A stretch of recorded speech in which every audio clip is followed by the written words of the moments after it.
In this week's video, we'll be looking not only at placing lights and shadows, but also how you can get this finish no matter your skill level. If you find the video useful, make sure to subscribe. I've been posting videos every 6 days since the beginning of the year, and I plan to continue till the end of it.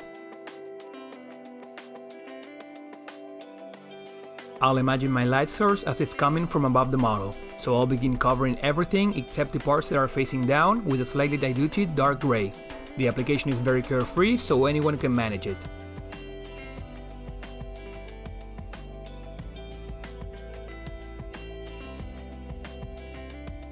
Take a look at how I leave the lower part of the shoulder pad black.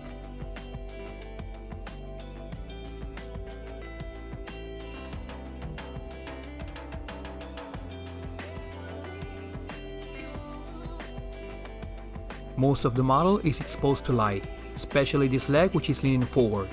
But for now, we focus on covering everything except the areas facing down. Let's have a closer look at the bottom part of the leg. It has a cone shape which would allow the sides of it to catch the light. In the front, however, the protruding knee joint would block the light coming from above. However, right now, we're just leaving out in black our deepest shadows only.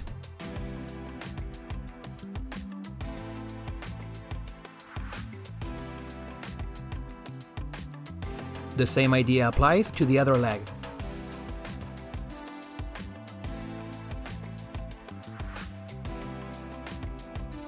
Moving on to a lighter gray, we'll be treating the arm as a cylinder, with each layer becoming slimmer and converging towards a line along the top-facing part of the arm.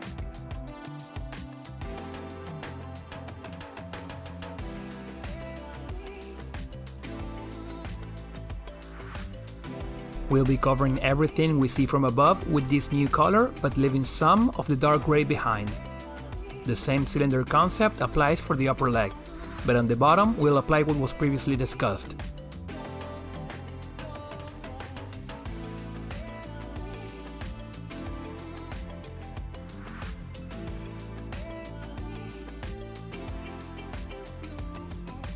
The cone shape of the leg allows light to hit the sides of it, which will get lighter towards the top. But on the front, the protruding knee joint will cast a shadow.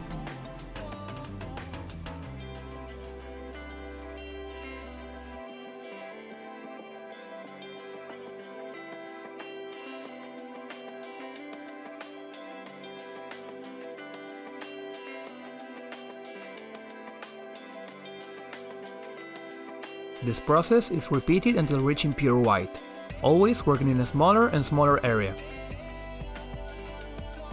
Even if this looks rough now, be patient till we reach the coloring stage.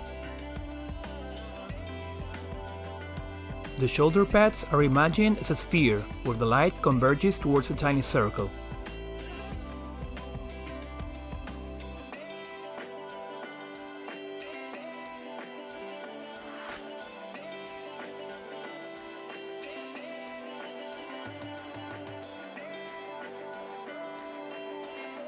Remember to turn your model around to have a better look at what can be seen from the direction of the light source.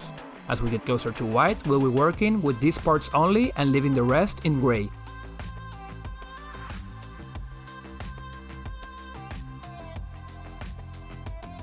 When in doubt, you can reduce the model to a simple shape like we did with the cylinder, and by looking at an image of a metallic version of said object, you'll get an idea of how light behaves over that shape.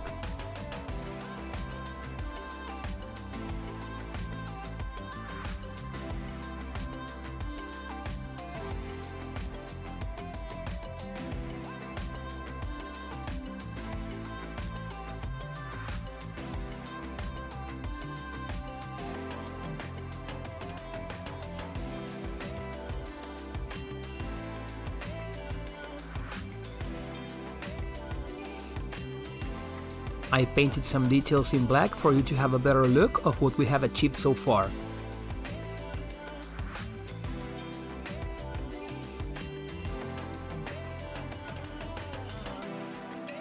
Here's another example of what we've done on another model.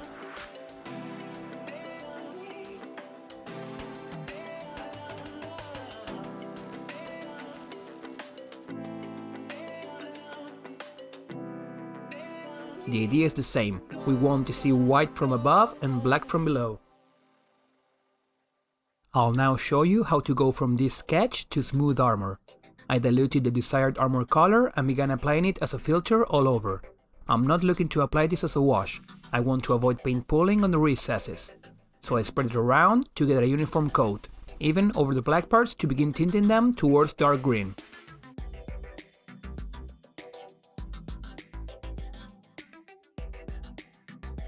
Once dry, I apply another coat following the same principle. I help myself with a blow dryer to make this process faster.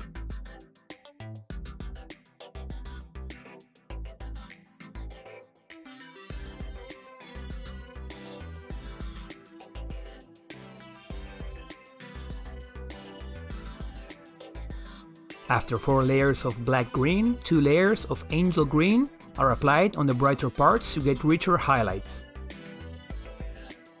The application method is the same, but while with the dark green I would finish my brush strokes towards the dark parts, now I want to finish them towards the lighter parts.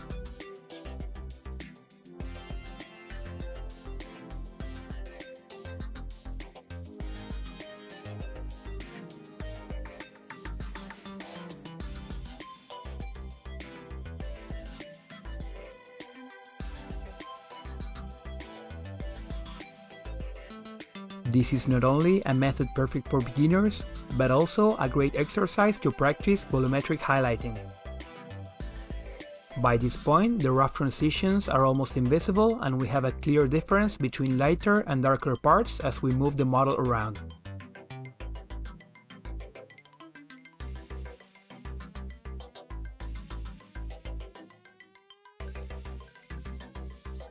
The only thing we're missing now is separation between the details. I'll show you how I got this black lining on the recesses of the other example, as well as fusing any rough transitions that might still be visible.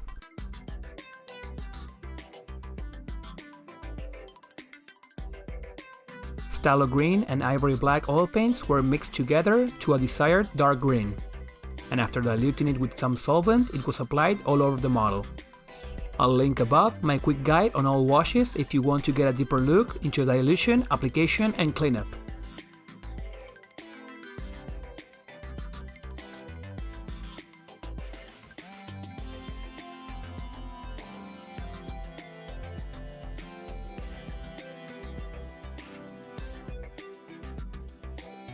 Once an hour has passed and the oil was given time to settle, a brush soaked in solvent is dabbed over the model.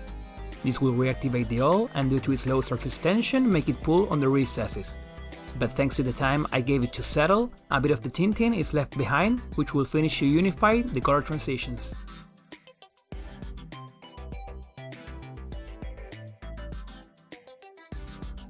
Once the model is dry, the only thing left behind from our sketch is the contrast between the lighter and darker parts of the model. You can follow this up with some edge highlighting, but I'll leave it like this for now. This practice has been very useful as I prepare for the release of 10th edition. As always, if you have any suggestions for future videos, make sure to leave them in the comments. I'll be seeing you next week.